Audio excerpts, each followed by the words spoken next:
This podcast may contain disturbing content for some listeners. It's intended for mature audiences. Listener discretion is advised.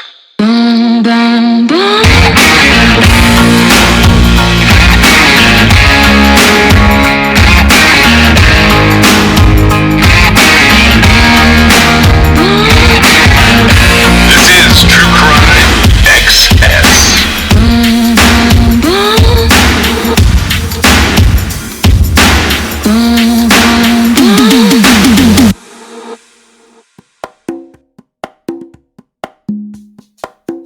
Had you ever heard of Christopher Wilder before? I know that I've seen his cases at least in passing. I have not ever looked into him myself. He had a pretty narrow window of time for like what he's known for. I guess somewhere along the way, some of the media gave him the name the Beauty Queen Killer. Yeah. He's fascinating to me because he's a serial killer from another country operating in the U.S.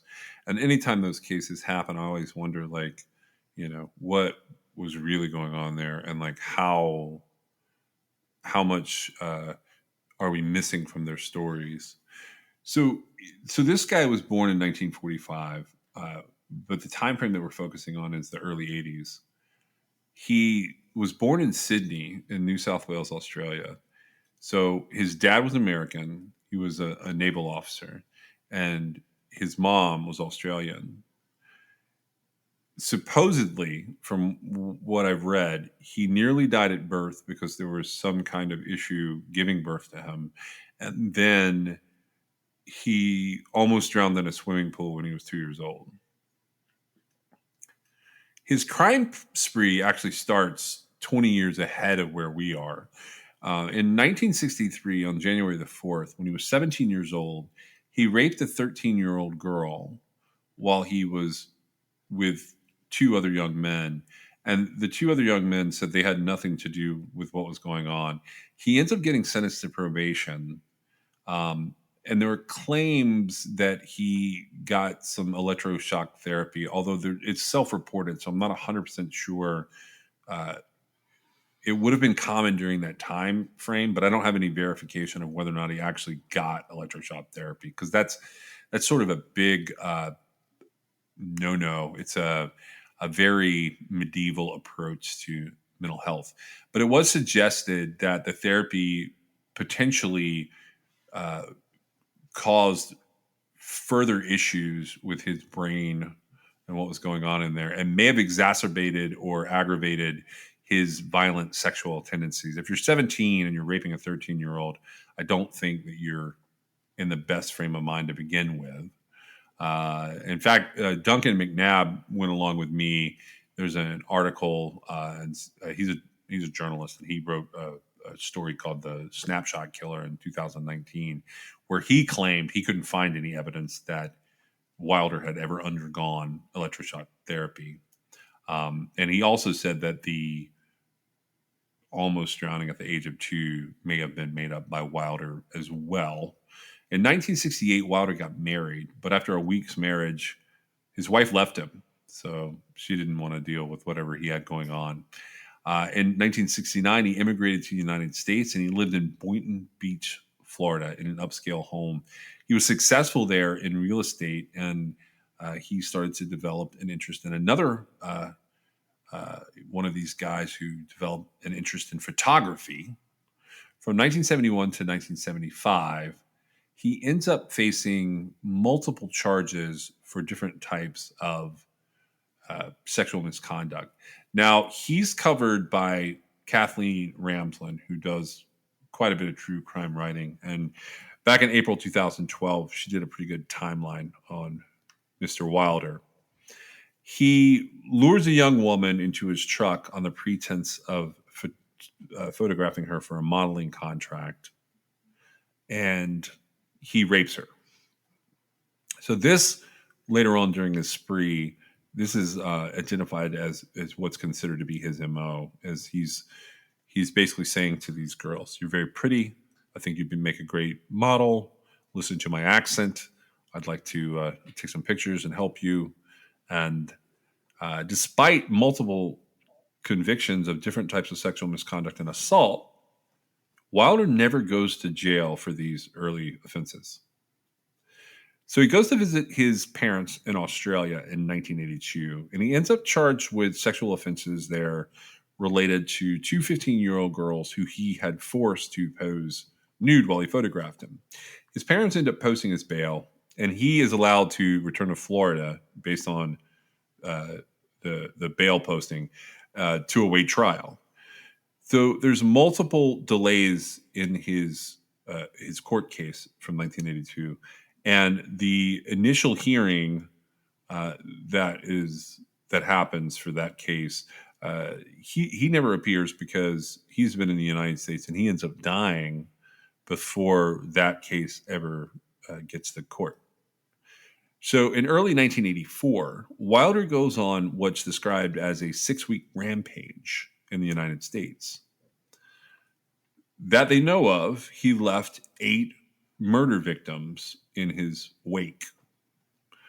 The first, wait, hold on. Before I get into the murder part. So before we go into these murders, what do you think of the whole idea of electroshock therapy? I don't think we've ever talked about that. I don't know much about it. I don't really have an opinion one way or the other. Because I don't know how real it is. As far as whether it helps or anything, or well, I just don't know enough about it to really have formed an opinion. I do feel like it when I think of it, it's like a sort of barbaric thing. It makes me think that like it could be exaggerated as a treatment because it's really easy to blame like bad behavior on things like doctors electroshocking your brain, right? Yeah, that's sort of how I feel about it. Like, so it's interesting when it's positioned by someone who's clearly engaging in criminal behavior by their own admission, and then using that as sort of the pretense as an excuse.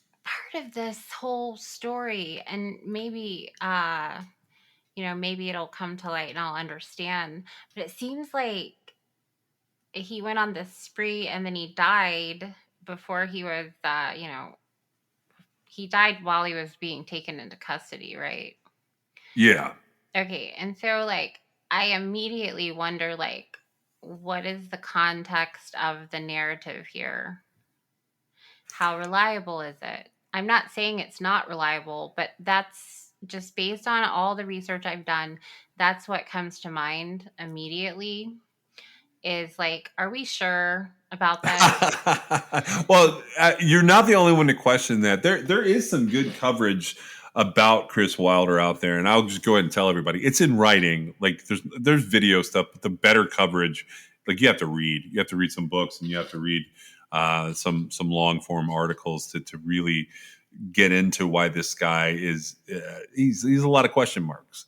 What I found interesting about him was the fact that that he gets himself killed while he's being apprehended.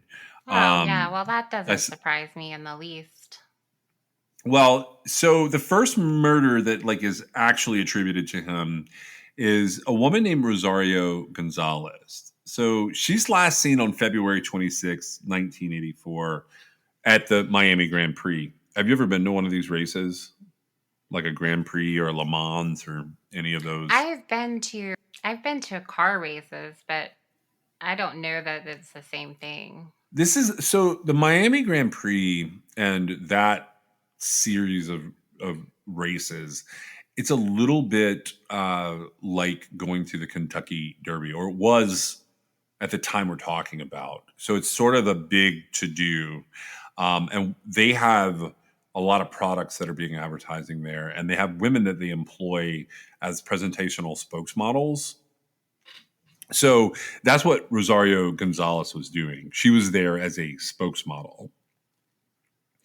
Wilder was actually at the race racing in the IMSA GTU class. He had a Porsche 911 that he was racing. Rosario Gonzalez goes missing from this race. That's on February 26th. And then on March the 5th, Elizabeth Kenyon also goes missing. Now, she is Wilder's former girlfriend. And I think that's one of the things that differentiates Wilder from most of the other killers is that this is someone who is affiliated with him. Now, one of the interesting things about Elizabeth Kenyon was she was a finalist for the title of Miss Florida. That was kind of a big deal. Now, Rosario Gonzalez and Elizabeth Kenyon, their remains have never been found. On March the 18th, Wilder approaches a girl named Teresa Ferguson, and he leads her away from the Merritt Square Mall, which is in Merritt Island, Florida. Ferguson is 21 years old. Wilder murders Ferguson, and he dumps her body into Canaveral Groves. And it won't be found until 5 days later on March the 23rd. And that's a rural part of Brevard County down there.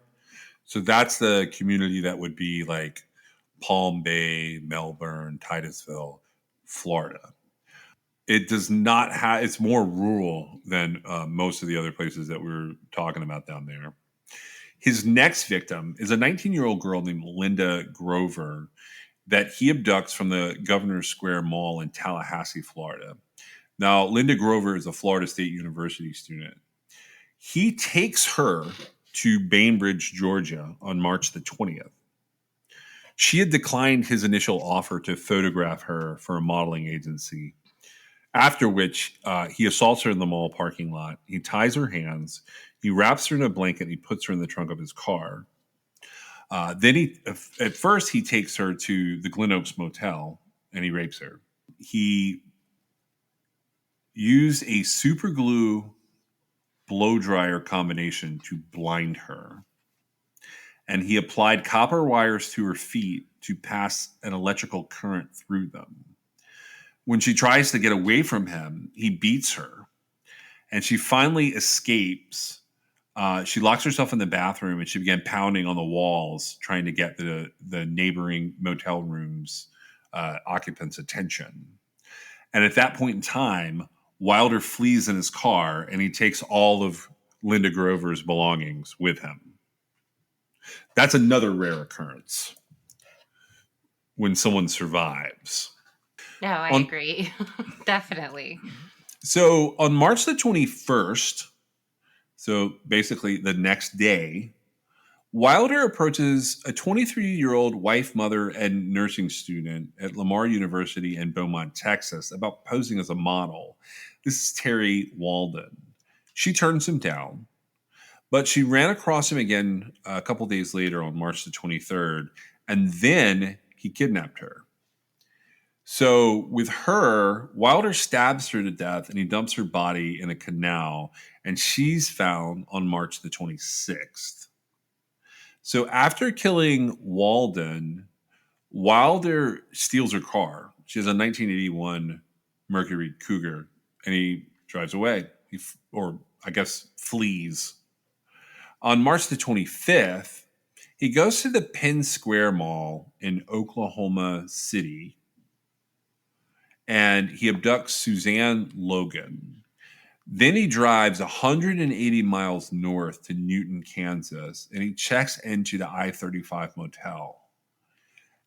After breakfast the next morning, he drives to the Milford Reservoir, which is 90 miles northeast of Newton, Kansas. It's right outside of Junction City, Kansas. And he stabs Suzanne to death, and he dumps her body under a cedar tree there. His next stop is in Grand Junction, Colorado. There, he takes 18-year-old Cheryl Bonaventura captive on March the 29th. They were seen together at a diner in Silverton, and she told the staff that they were heading for Las Vegas and that they were going to stop in Durango, Colorado on the way. On March the 30th, they're seen at the Four Corners Monument. So the Four Corners Monument is it's a quadrupoint in the southwestern U.S. where Arizona, Colorado, New Mexico, and Utah all meet. After this, Wilder checks into the Page Boy Motel in Page, Arizona. After they check in and they check back out, Wilder shot and stabbed Bonaventura to death around March the 31st near the Kanab River in Utah, but her body is not found till over a month later on May the 3rd. So then Wilder kills 17-year-old Michelle Korfman, who was an aspiring model. She was at a 17 magazine cover model competition at the Meadows Mall in Las Vegas on April the 1st when she disappeared. Someone had taken a photograph at the competition which shows Wilder stalking her at the competition. Her body remained undiscovered near a Southern California roadside rest stop until May the 11th. So she's not found till days later. She was not identified until mid-June by dental x-rays or a dental comparison because of the decomposition. And then on April the 4th, near Torrance, California, Wilder photographed 16-year-old Tina Marie Risico before abducting her and driving her to El Centro. There, he assaults her. He apparently believed that Risico would be of use in helping him to get other victims. His idea was, I can use this young girl to attract other young girls. So he kept her alive, and he took her with him, and he goes traveling. They go back through Prescott, Arizona, Joplin, Missouri, and Chicago, Illinois. So starting in the second week of April of 1984, Wilder goes on the FBI's 10 most wanted fugitives list. On April the 10th, he takes Tina Marie to Maryville, Indiana. She helps him to abduct 16-year-old Dawnette Wilt from the South Lake Mall. So Wilder then rapes Wilt several times while Tina Marie is driving them to New York. So then they get to Penn Yan, which is in Yates County, New York. It's this little tiny village of, like, the modern population is probably about 7,000 people. He took Wilt into the woods and he tried to suffocate her or strangle her, but he ends up stabbing her twice and leaving her. Wilt manages to tie a pair of jeans around the wounds, and she flags down help. So she gets taken to Soldiers and Sailors Hospital in Penn Yan by a truck driver named Charlie Larson. Wilder had a gut feeling that something hadn't gone right, so he doubles back and he returns to where he'd left her to make sure that she was dead. And he sees that she's gone, so he panics. Wilt survives, and she ends up recuperating at a local hospital due to the efforts of a doctor there named John Flynn. She told police that Wilder was going to be headed for Canada. But at the Eastview Mall in Victor, New York, Wilder forced 33-year-old Beth Dodge into his car, and he had Tina Marie follow him in Beth's Pontiac Firebird. After a short drive, Wilder ends up shooting Beth.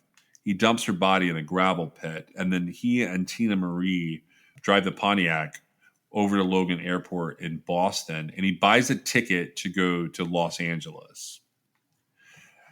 Then he heads north, and in Beverly, Massachusetts, he attempts to abduct a woman at gunpoint, but she gets away from him. On April the 13th, Wilder stopped at Vic's Getty service station in Colebrook, New Hampshire, and he asked for directions to Canada. Two New Hampshire state troopers, they approach him. He retreats to his car to get out a .357 Magnum Colt Python that he has there. But one of the troopers is able to grab Wilder from behind, and in the scuffle, 2 shots are fired. The first bullet hit Wilder and exited through his back and hits the other trooper.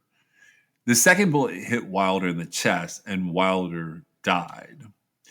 The trooper was seriously wounded, but he recovers and eventually returns to full duty.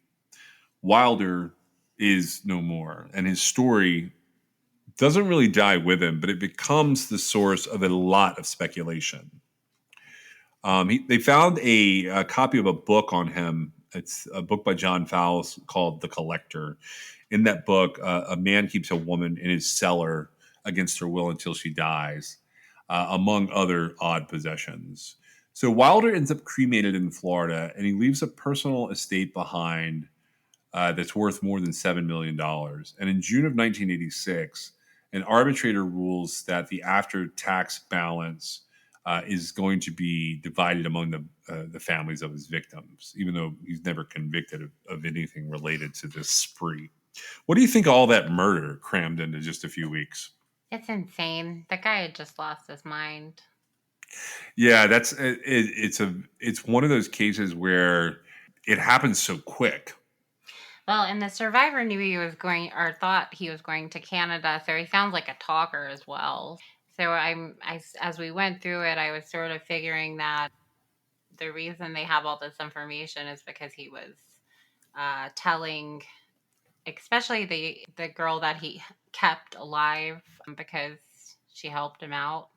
I believe her name was Tina Marie. Yeah. And so it's a little bit insane. So let's see. It's his span of murders was what, 6 weeks? Basically, February through April is the confirmed time frame we were dealing with there. And starts at the end of February and it ends with his death. Okay, and so he was out on bail or on bond from Australia, where he was suspected of. So he was charged with sexual offenses against two 15-year-old girls that he had forced to pose nude, and then his parents posted the bail there, and he's allowed to come back over here.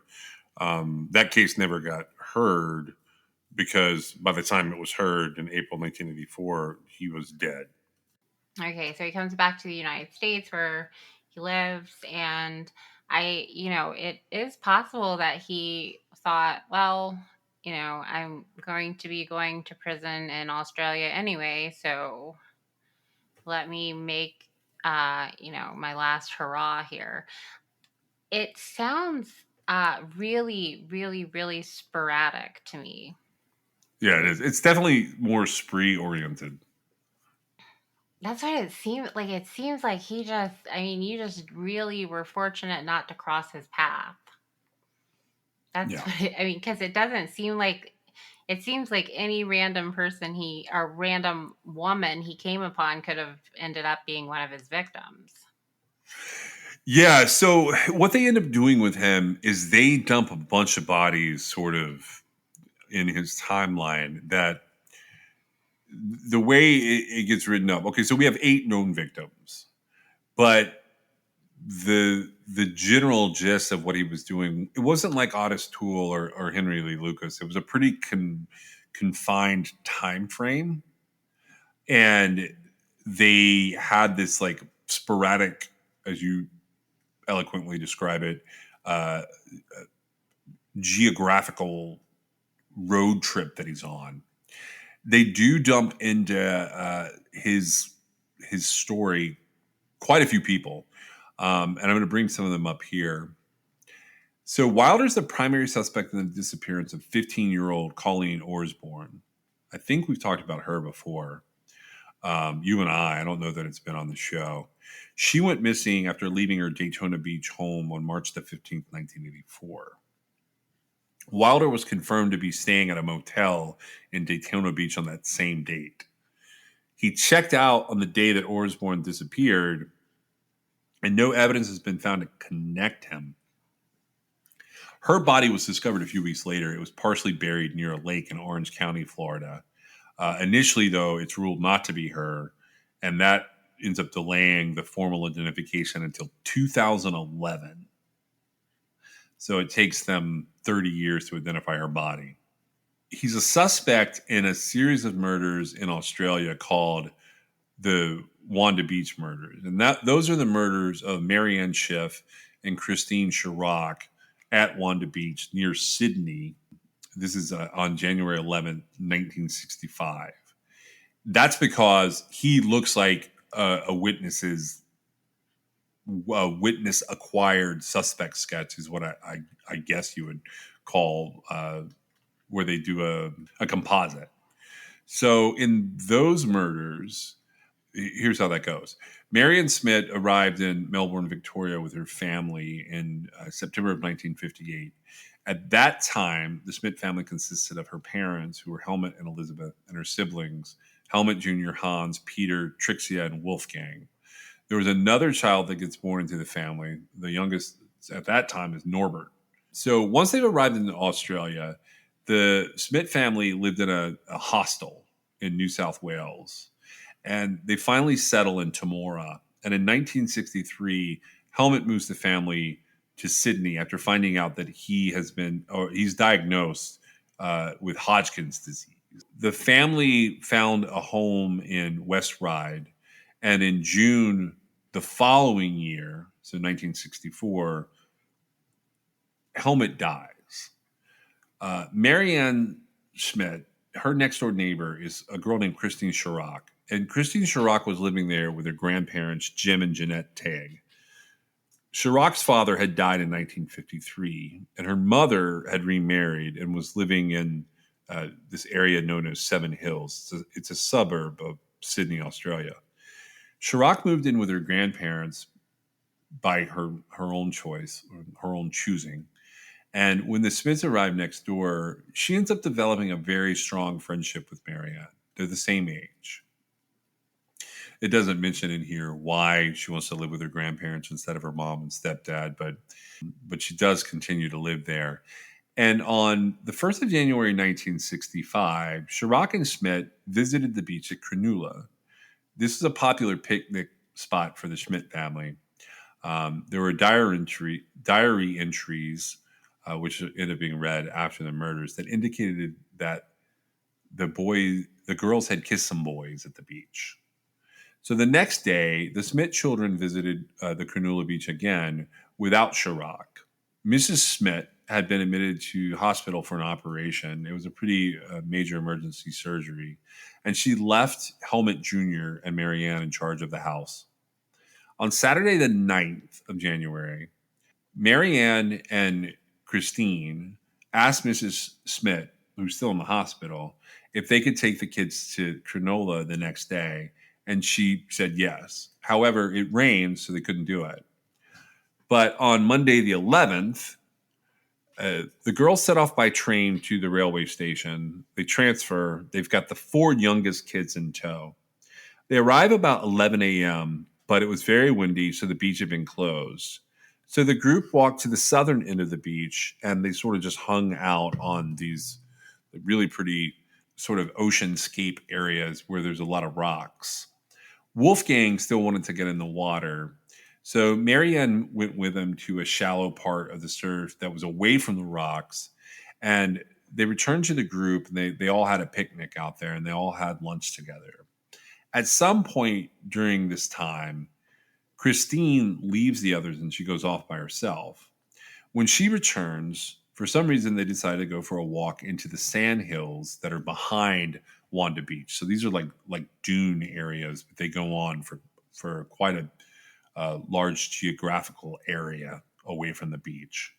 And around 1 p.m., the group had reached a point where they're beyond this little establishment known as the Wanda Surf Club, and they stopped to take shelter behind a sand hill because it was so windy that the younger kids were complaining about it being sort of cold and wet.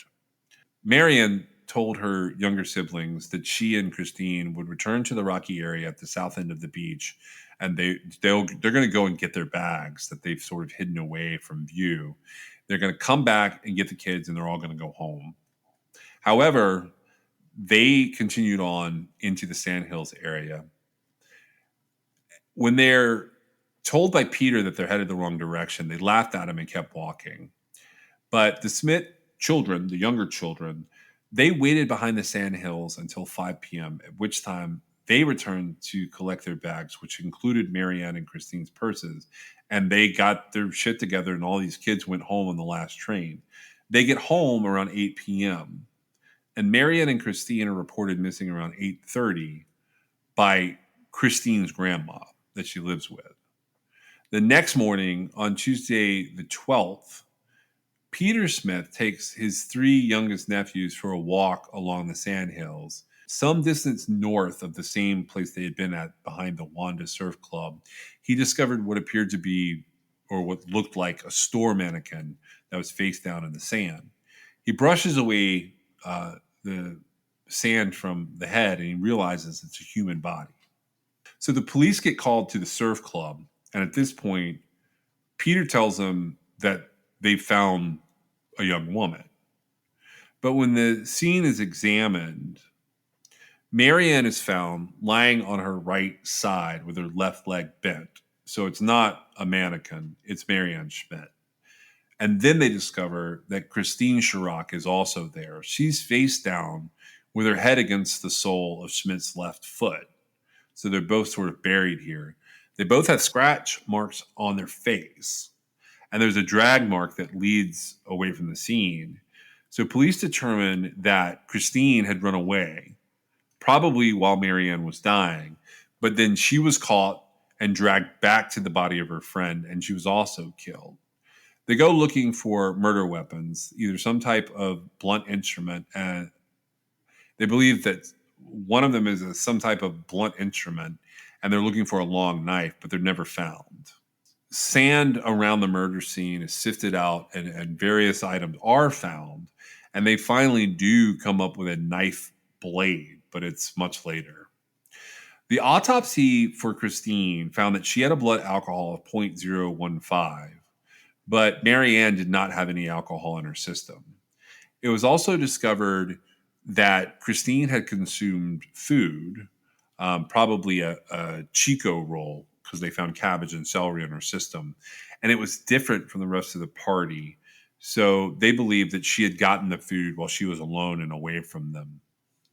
Christine's skull had been fractured by a blow to the back of the head, and she had been stabbed 14 times. Marianne's throat had been slashed, and she had been stabbed 6 times. Their underwear had been cut, and there had definitely been attempts to rape both girls. There was semen found on both of the girls, but at autopsy, their hymens were shown to be intact. Marianne's brother, Hans, viewed photos of the body, and his quote about this is she had been stabbed 25 to 30 times, and she was almost decapitated by how vicious it was. It was also during Christine's being away from the group that Wolfgang, the youngest, had noticed a teenage boy who was hunting crabs. Later, he claimed that he saw the same boy 2 more times, and one time was in the company of Marianne and Christine. And then he saw him walking alone later when all of the kids were hiding and waiting for the girls to come back. They were trying to get out of the sand in the wind. There was some doubt about whether his description was accurate because he said over time some things had changed. In one instance, he said the guy had a homemade spear gun. In another instance, he said that he had a fishing knife. And in another police interview, he said they had both. He said that the person he saw had both. The last official sighting of Christine and Marianne is considered to be at 12:45 by a local fireman there named Dennis Dosting. He was walking in the area with his son, and they saw the girls ahead of them by about 800 or 900 yards, and they were north of the surf club there. Dosting told police that they seemed to be in a hurry and that one of the girls was looking over their shoulder like they were being followed, but he said he didn't see anyone else. There were a number of people that he reported seeing in the area and that others reported seeing in this area who were never identified and then never came forward. So on January the 20th, the funerals were held, and there's a $10,000 reward that's posted. It gets doubled later on. And as of August 2002, this award seemed to still be talked about some. In April of 1966, the coroner hands down a report. At this time, it's reported that the police have interviewed 7,000 people. And for that time, it would have been the largest investigation in Australian history.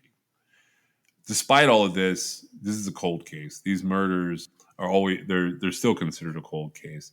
None of the 3 main suspects end up fitting the description of the surfer youth. The kid surfing has never been identified. The case has been reopened multiple times, including in 2000. And in February of 2012, the New South Wales Police Force's cold case unit announced that they had a weak sample of male DNA that had been extracted from a pair of shorts that was worn by Christine. They admitted that current technology was unable to provide more information, but they were confident that if they held on to it, that future advances would give them more assistance. But however, in July 2014, police said that the semen sample that had been taken from Marianne's body had been lost, and it could not be located in spite of a pretty extensive search.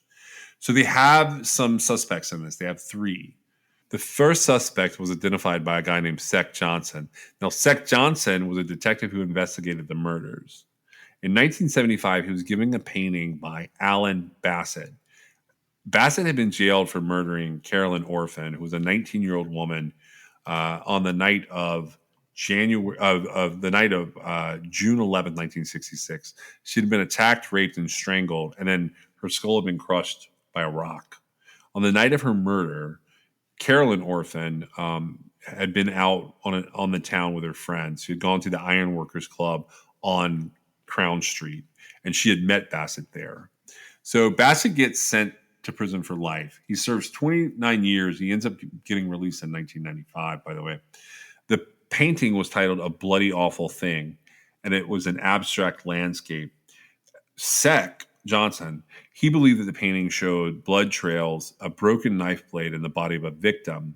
He was convinced that Alan Bassett was the Wanda Beach killer, and that this scene in the painting was showing something that could only have been a part of those murders. And he also believed that there were clues in the painting to 2 other murders that were linked to Wanda Beach. The second suspect is a guy named Derek Percy. He was imprisoned in 1969 for the murder of a child on a beach in Victoria, and he is considered too dangerous to be released. He was not well publicized until into the 90s. But he was the prime suspect in a number of other murders of children in Melbourne and Sydney. In 2013, he passed away from cancer. And although he was considered a leading suspect for the Wanda Beach murders and was linked to the location on the date of the murders, there was nothing else to link him. They had hoped he would make a confession on his deathbed, but he did not. So the other suspect is who we're talking about now, and that's Christopher Wilder. So this long roundabout way of saying this guy could have been active, that he would have been basically 20 years old. And that's what we've run into with the other suspect that is even bringing all of this stuff up, is we're trying to figure out how long they would have been active. Now, they link Wilder to a number of other cases. Did you see this list in here? Yes. Okay. Did any of these come up on our list? Yeah. Well, I was gonna say the whole reason this guy comes up to begin with is because the parameters of the data set that we're looking at, his February 1984 through April 13th, 1984 crime spree is like right smack dab in the middle of it, and all of his victims are they meet the criteria of what we were looking for. And so there's a lot of crossover. They're attributing basically anybody on my list that I'm looking at that ran from even the early 80s up until his death, or maybe even the late 70s, up until when he died on April 13th. Like a certain criteria they meet as a possible victim of this guy.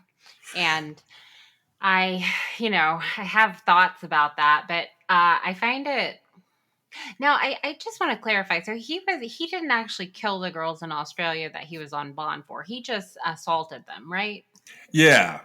Okay, so my whole thing about him, got out on bond and said, whatever, I'm going to go do what I want. That probably doesn't apply. This case gives a really good example of how much legislation on punishments has improved, because earlier when you were talking about him, you he had committed quite a few offenses that he should have been in jail on. And he, for Absolutely. whatever reason, he hadn't gone to jail, right?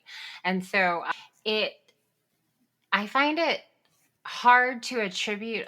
Now, I haven't done a whole lot of research into this guy, but I find it really hard to attribute, um, the 6 week or February to April 1984 condensed period of time with all this murder to him, and then sort of pick up scragglers like outside of that time frame, or even to add anybody else to that time frame, right?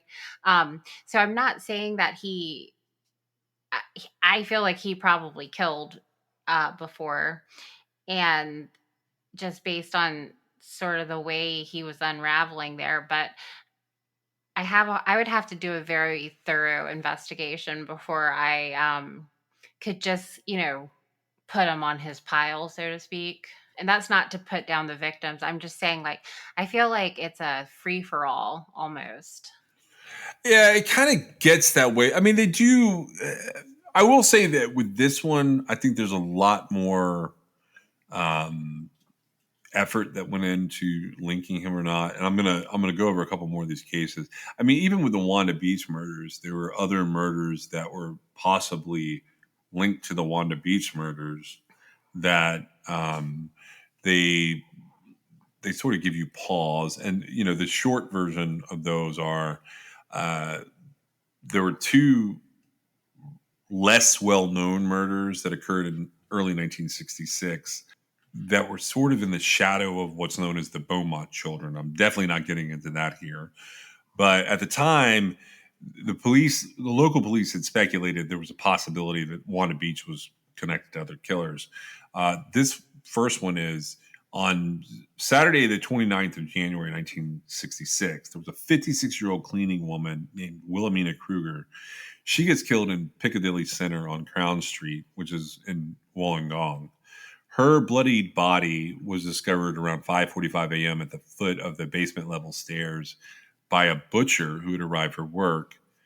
She had been assaulted 3 floors up, probably around 4:30 in the morning, and then she'd been dragged down the escalators and the stairs at this mall. She was then strangled, stabbed, mutilated, and she was found naked from the chest down. And they found cigarette burns in her clothing, and there was blonde hair that was found at the scene. In the time prior to the murder, Kruger had been nervous that there was someone stalking or watching her, so she had started being driven to work by her partner. Similarly, the lights in the car park within the Piccadilly Center, so basically the parking lot lamps, they shown some signs of having been tampered with recently and had been tampered with again on the morning of the murder. There was a major clue that came during the investigation when a witness who lived near the mall was waiting at the gate of his property for the morning newspaper to be delivered. He reported seeing a vehicle speeding by around 4:55 a.m. on the day of the murder, so it's the right timing. The witness described the vehicle as possibly a Holden or a Chevrolet type rusty cream-colored utility vehicle that had a plywood canopy attached near the rear of the vehicle. And remember, these are Australian cases, so the descriptions are slightly different than what we would do in the U.S. But the witness managed to give a description of the driver being a tall, lean male who was potentially disheveled. This report was corroborated by two couples who had been visiting from Victoria who were staying at the motel at the mall. They asked a guy there about local accommodations shortly before Kruger's murder, and they described this guy as being the person they were talking to. The group also stated that they heard the sound of a vehicle speeding away from the mall after the murder. Their description matched multiple witness descriptions, which is 4:30, 5 o'clock in the morning. It's amazing they got any of this. This case still remains unsolved today, and police believe that the person who did this might have also been the work of the Wanda Beach killer, but they have never revealed, even at the federal level, why they think that. So it's sort of left for us to wonder. Then around midnight on Wednesday, the 16th of 1966, there was a shop assistant from Bondi named Anna Dowling-Koa. She was also rumored to have worked as a sex worker, and she went missing after leaving the taxi club in King's Cross. 10 days later, around 5:30 p.m. on the 26th of February, her body was found semi-naked, strangled, stabbed, and mutilated by a truck driver who had stopped at the side of Old Illawarra Road in Menai to change a tire. Most of her clothes and belongings were missing, and there was drag evidence that showed that her body had been moved to a more visible location 3 to 4 days prior to her discovery. So basically, the body had been dumped, and then they decided they want the body to be found, so they pulled her back up. They called this one a Jack the Ripper-like murder, and they link it to Kruger, Wilhelmina Kruger, at the Piccadilly Center. And they call investigators from both of these locations in to get together and kind of task force this. They believe that not only might they be related, but they believe that it might be related to the Wanted Beach killer. So you've got these three murders, or one is a double murder in 1965, 1966. They think they're all linked together. And they believe the killer was like taunting them. In the Kruger murder, there was a witness who called himself Gary that gave a statement that he and a girlfriend were sitting in the car parked at Railway Square, which is behind the mall, and that they could see the utility vehicle pulling into the square between 2:30 and 3 in the morning. Gary also stated that the vehicle circled Railway Square 3 times before turning back on the Gladstone Avenue and parking across from the mall. Police checks revealed that whoever the person was that left that witness statement, his name and his address were false. They wondered if it might have been the killer. So that takes us back to, Christopher Wilder possibly being related to that. And in the U.S., there was no shortage of people that they sort of dump on him. First of all, they link him as a suspect to the unsolved disappearance of Mary Opitz. Mary Opitz disappeared in Fort Myers, Florida on January the 16th, 1981. She was last seen walking to a parking lot. There was another girl who physically resembled Opitz named Mary Hare, and she had disappeared on February 11th, 1981 from the same parking lot. Hare's body gets found in June of 1981, so months later. She'd been stabbed in the back, and she was a victim of homicide for sure. Authorities began to suspect that foul play was also involved in Opitz's case.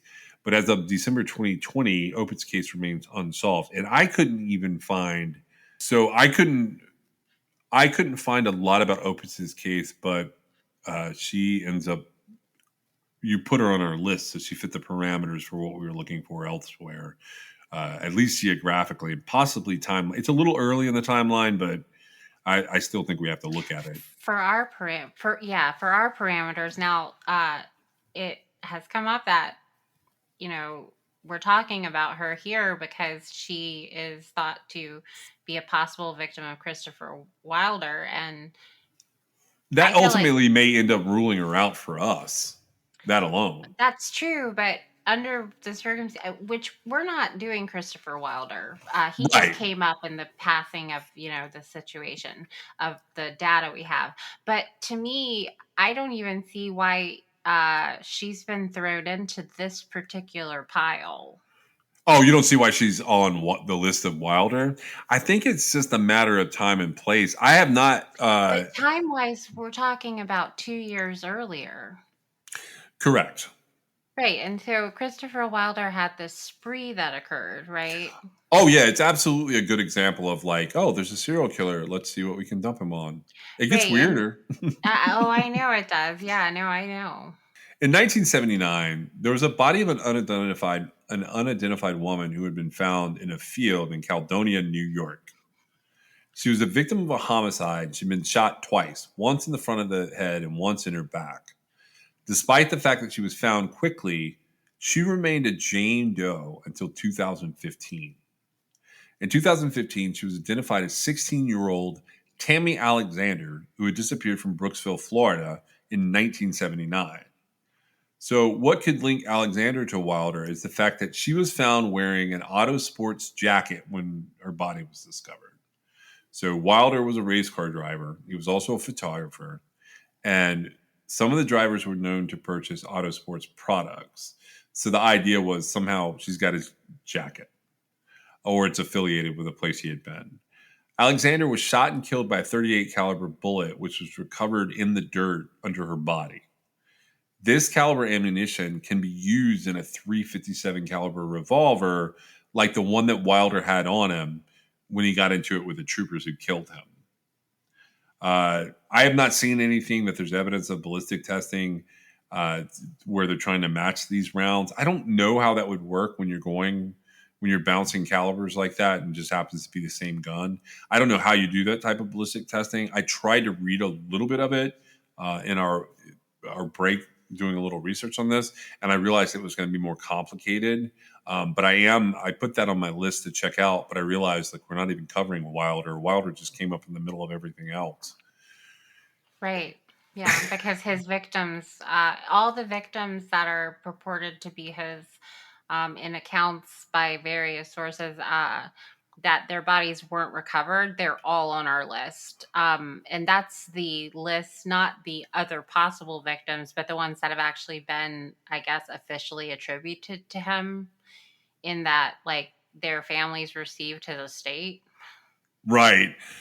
So we get into the situation where we find ourselves asking a lot of questions, and we have to articulate it in some way. And the way that we've chosen to do that is we started with Christopher Wilder because he's a spree killer. In my mind, anything that doesn't tag into that is potentially still on the table for other people. But you do have to kind of look at it and go, okay, well, these are murders that are considered solved when you look at the first 8. Is there any way possible they're related to something else? And you could make this like, you make yourself crazy looking at all of this pretty quickly. So in 1982, there was skeletal remains of 2 unidentified women unearthed near property that Wilder owned in Loxahatchee, Florida. One victim had been dead for 1 to 3 years. So they're found in 82. They're dead for 1 to 3 years. And apparently her fingers have been cut off. The idea would be to keep her from being identified. So she ends up being identified in 2013. She's Tina Marie Beebe. The other woman had been dead for a period of months, and I still cannot find whether she's been identified or not. So for right this second, the second woman is an unidentified person who's potentially a possible victim of Christopher Wilder. Never thought I'd say that sentence, like in terms of investigating something completely different. The next possible victim is Sherry Lynn Ball. She was 20 years old and she was an aspiring model. She went missing on June 27th, 1983 in Boca Raton, Florida. You want to take a wild stab at where she was found? In New York. Yep. She was found by a hunter in Shelby, New York in October of 1983. Now, she doesn't get identified until 2014. Right. So I think it's pretty safe to say that Sherry Lynn Ball and Tammy Alexander probably had the same killer. Yeah. Yeah, that the idea being Florida to New York was this guy's. I have no idea why he would do that, but apparently it's what he was doing. Right. So I don't know that there's evidence to link this particular guy to it, but those are some similarities that are hard to ignore. She's found 38 miles away from Tammy Alexander. So yeah, her cause of death was listed as undetermined. They are treating it still like a homicide investigation, and they looked at Wilder. I think the idea was his modus operandi would match, and then this, what I think they were picturing was, hey, come with me. I'll take you to New York, and I'll make you a model or an actress or whatever. But yeah, she's 38 miles away from where Tammy Alexander was found, so I doubt that she's going to be. I don't know. I mean, that's a long ride right there. And I think you've made that before, or at least made the 2 rides that would take. But Florida to New York's not a joke. I don't know how you get somebody that far away or why you would dump their body there. I was wondering if it was a more like, I know with one of she didn't end up being his victim. I think she was going to be his victim, but he used her to recruit other victims with Tina Marie. Yeah, Tina Marie, the 16-year-old. So I was wondering, like, maybe like you said, it would have had to have been a situation where they were willingly with him up to a point. Well, there's some information in terms of interviews with Tina Marie that we can get into as we go on. Wilder comes up again, sort of as we're ruling people out, because authorities have been trying to rule people out. He has a couple of victims left here, and I don't know how. Like this one's actually related to him. It's I talked about it earlier on. This is Elizabeth Ann Kenyon. She was 23. She had dated Wilder. Wilder had proposed to her, but because of the difference in their ages, she declined. She is believed to have last been seen at a gas station near Miami with him. That's believed to be her date of last contact or last time people had proof of life of her. Her car was found 6 days later. It was abandoned at the Miami airport, and her body has not been recovered. If it's all tracking, I guess her body would be in New York or California or something. Do you see what I'm saying? Like, I don't think they're going to find her body in Florida if she's a victim of Wilder. But what are the odds of a serial killer having a girlfriend or a girl that he dated? Now you have to so don't forget that like the bodies that were from Florida, that the girls went from Florida to New York, they're happening in 79 and 83. And Elizabeth Ann Kenyon, she didn't disappear until March 1984. Right. And so I don't know that he continued that particular tract. Like, does that make sense? Well, yeah, it makes sense. I mean, so that sort of tracks with like the next part of this. Nancy K. Brown, she went missing just before Sherry Lynn Ball did. She was a 25-year-old girl from Illinois. She was vacationing in Cocoa Beach, Florida on June 6, 1983. Her remains are found in Canaveral Groves in March of 1984, and she'd been the victim of a homicide. So it could be that like he realized he didn't have to go through all the effort. Maybe, I mean, if he had a $7 million estate when he died in 1984, that's a significant amount of money. If that's like he's basically a millionaire serial killer. Oh yeah, I mean, I'm not sure what the well, and okay, so just like that could it could just to me the fact that the two girls from Florida end up in New York, that could just as easily knock him out as not being their killer. But it is the same killer, I think. Yeah, I have questions about it. I've never like come like to the end of that, but Tammy Lynn Leopard is next on my list, and I know we've talked about her case before. She was 18 years old. She was last seen around 11:30 a.m. on July 6, 1983, in Cocoa Beach, Florida, while in a heated argument with a male companion. Now, Leopard's family filed $1 million lawsuit against Wilder before his death, but they dropped the suit later. And Leopard's mother, who is modeling agent Linda Curtis, she later stated she never believed Wilder was involved in Tammy's disappearance. And police were never able to link Wilder and Leopard. So it could be a coincidence that she disappeared at the same time he was targeting area models. But then we have these other guys that are also targeting models. He had this history of sex crimes that we sort of gone over here. Uh, but then he has this spree where he's basically being accused of all these murders. And some of them have to be legit because you've got Tina Marie in the middle of that. So the last person that's listed on the possible victims is an unidentified young woman known as Broward County Jane Doe. She was found floating in a canal on February 18th of 1984 in Davie, Florida. She'd been strangled to death, and it was thought that she had been dead 2 days prior to having been found. So Broward County Jane Doe, I don't know if she's going to have anything to do. She's actually probably the best candidate based on like what was happening there as far as him being so spastic Okay. about killing. I So you think let's see, when was the other first? Let's see, February the 26th was when they said it began, and so this would put her dying about 10 days before that. I don't know enough about Wilder or this particular Jane Doe to really say, but I mean, I could see where that would be tossed on the pile, definitely. Yeah, I don't know. I was like, I have I've questioned if somebody acting as sporadically as he does would sometimes dispose of bodies in New York, sometimes in Florida, and sometimes near his house. Like, I have questions about that. So, You got to keep in mind the time difference here. So I would look at it two different ways. I would look at it one as the spree that he apparently it's there's enough credence to it that it's believed that he's responsible for this February to April 13th, 1984 spree, right? yeah, Okay.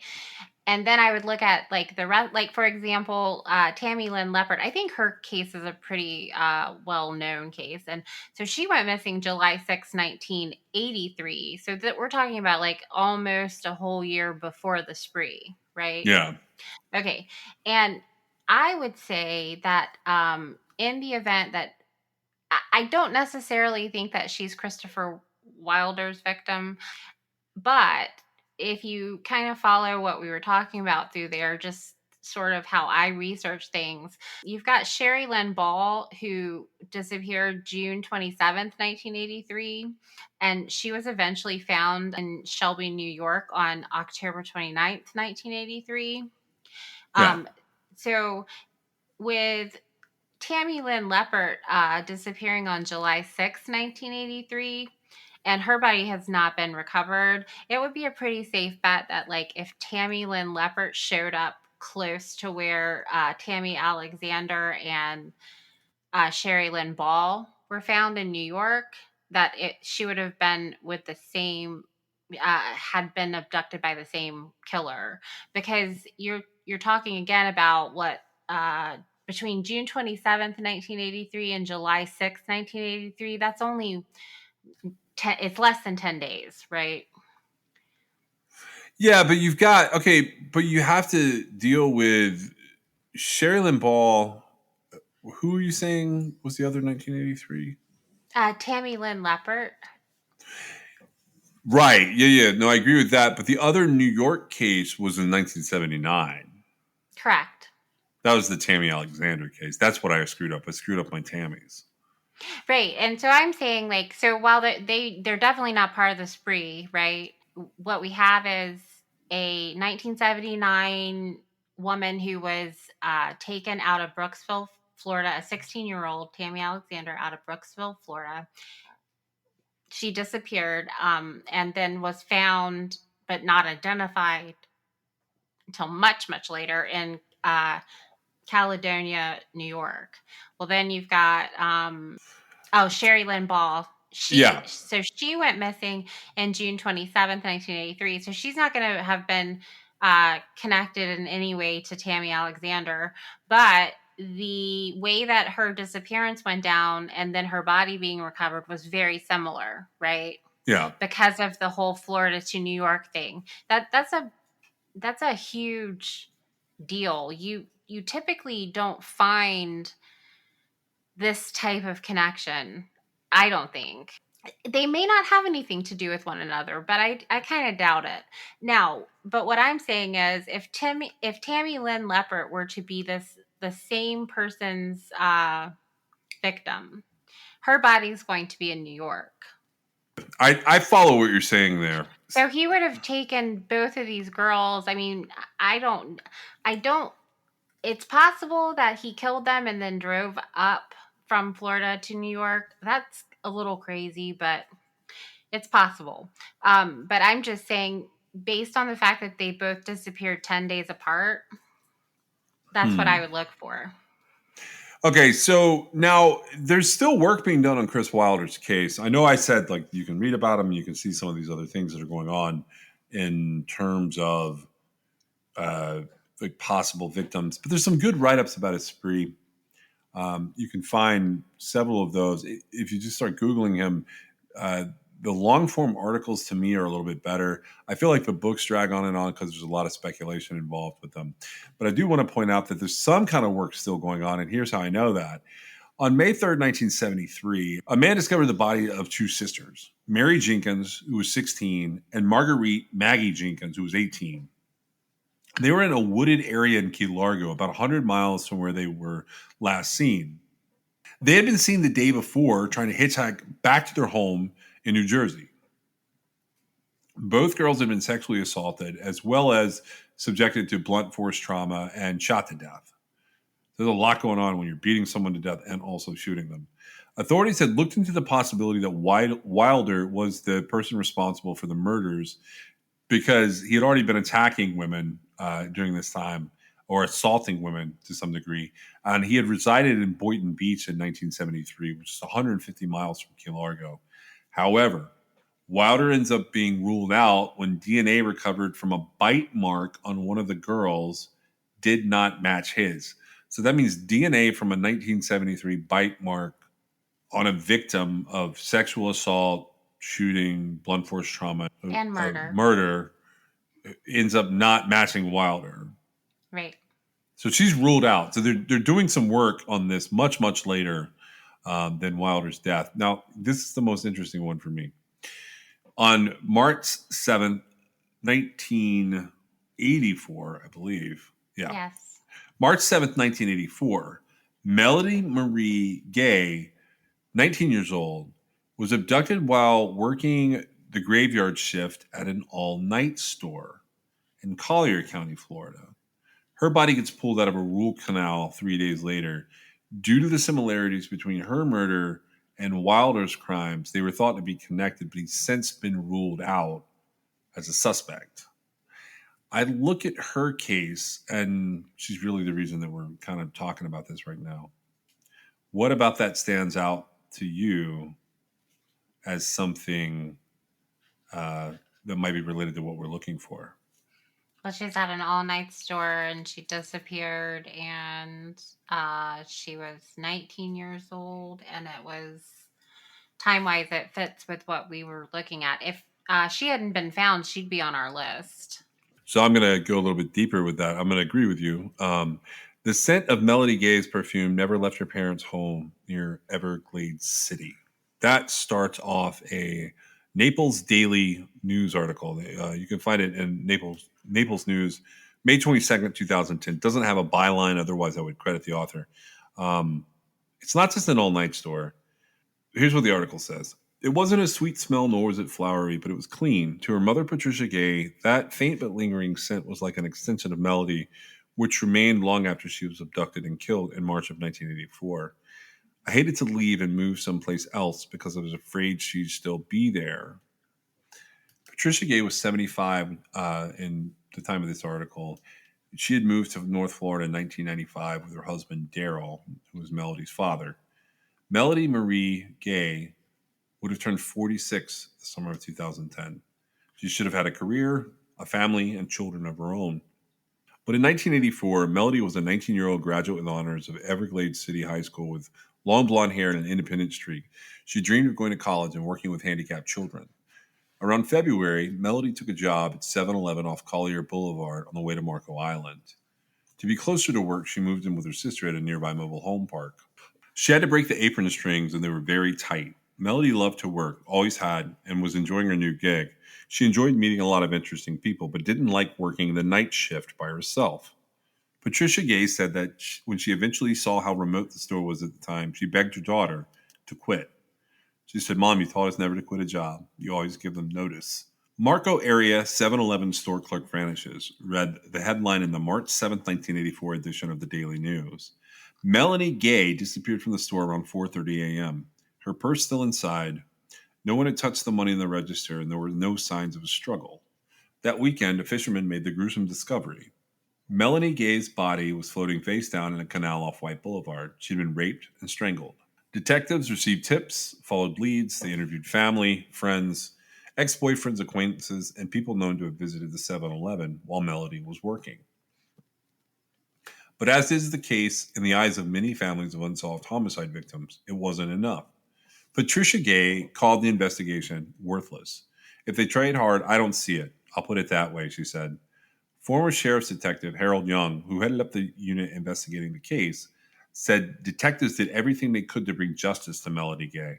They identified a primary suspect, but were never able to find the pieces of the puzzle that would link him to the killing.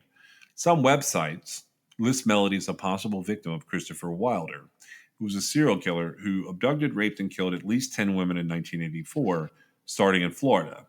But authorities say he was eliminated as a suspect long ago. We rechecked everything. That case stayed open. It was never closed. Sheriff's Captain Chris Roberts, who has worked in criminal investigations since 1990, said he was optimistic about making arrests in the mid-1990s when they obtained DNA in the case. However, the DNA ultimately doesn't match their persons of interest. It goes on to talk about a couple of different things that have gone on down there. There's a 1970s series of homicides that at some point will come up. It's not going to come up in this episode. What do you think about the fact that she was abducted from a convenience store or gas station? I think that I think she has to go in the group of 20-ish year old girls that were abducted in the middle of the night from gas stations. It's wild, isn't it? It's it's so you think I don't know how everybody thinks, but what I think is that there's like this unbelievable crazy number of crimes involving, women or men or whomever getting abducted from gas stations overnight and murdered or disappearing and never being seen again. Melody was found. And there may be like this unbelievable number of them. However, when you start narrowing down criteria, it no longer seems so impossible to figure out. And that's how I see it anyway, because to me now, like I said, she didn't come up because she was found. We were looking specifically for, I think it's just missing people at this point. Now we're very early in our research, but I would say that, preliminarily she's got to be included. Yeah, that was one of the main things I was getting at with all my babbling in this episode. Now, what if I told you that where she went missing from and where she was found was in a national park? I think that that becomes possibly relevant. Yeah. Because I haven't made certain deductions about. So in that case, she then becomes a maybe in several piles, so to speak, several categories, so to speak, in that, being found in a national park. And then being taken from a gas station or disappearing from a gas station. I want to clarify this is a convenience store. I've got pictures of it. I see gas. I see gas pumps there now. I just want to clarify that I don't know if there was. There's a 7-Eleven, so. I'm assuming that there would have been. Okay, well, I can tell you right up front, I do understand there's a difference, but to me, convenience store and gas store coming out of my mouth is the same thing. Got it. Well, we'll be back with more missing persons and unsolved murders. Thank you for joining us. We are sponsored by LabbratiCreations.com. You can check them out at LabbratiCreations.com, and you can still use the code CRIMEXS for a fun pop pet portrait of your own pet. You can also reach us on Twitter, Instagram at TrueCrimeXS, or you can give us a call if you know anything about any of the cases that we're talking about at 252-365-5593. You can also reach us at Gmail at truecrimexs@gmail.com, and you can check out our website at www.truecrimexs.com. We'll see you next time.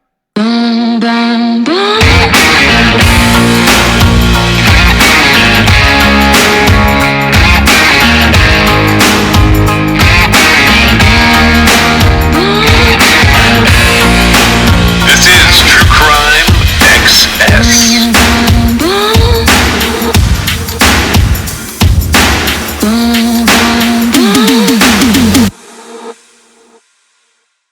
I know it seems like we're coming from like sort of a random place here, but earlier in the year, we started tracking kind of a specific set of victims, but we were looking at, based on a sort of a conversation we were having with someone who writes a lot about true crime, we were looking at a very specific serial killer that we don't know a lot about, that the world doesn't know a lot about. And for some reason, a lot of the information about this serial killer has been kept secret. And when we realized that we weren't going to get anything for FOIAs and public records requests related to the serial killer, we wanted to start doing research and an investigation on our own. And what you're hearing is a preview of some of the things that we're going to be doing in season 4 related to this particular serial predator. There is one more part before we wrap up the year. And that one will come up in the next episode, part 3 of Gone in the Night.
We're